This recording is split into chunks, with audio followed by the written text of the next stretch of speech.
So the steel string guitar, really the flat top acoustic guitar wouldn't be what it is today without Hawaiian music. Right. So there were two childhood friends in Honolulu, Joseph Kikuku and Makia Kealakai, and they're the first known guitarists to put steel strings on a guitar and invent this new style of playing.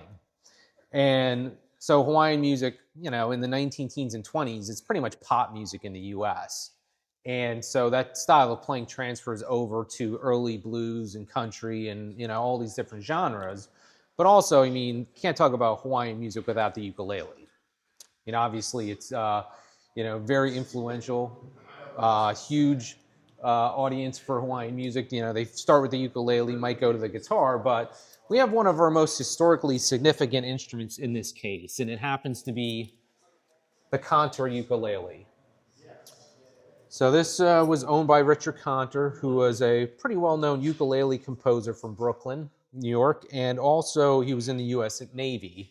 And he volunteered to go with Admiral Byrd on the first expedition to the North Pole.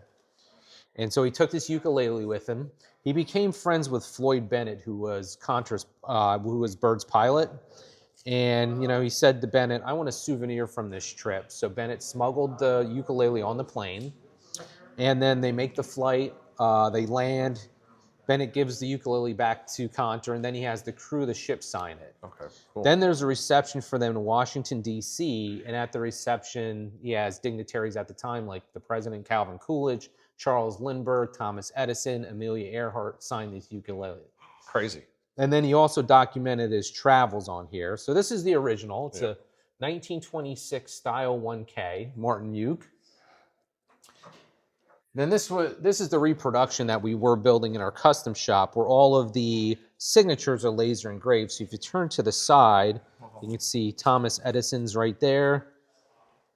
Oh my goodness. Then just underneath the fingerboard, you can see Lindbergh and Coolidge.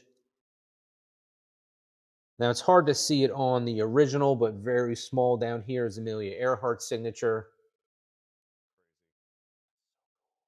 So that's definitely not only a piece of Martin history, but U.S. history.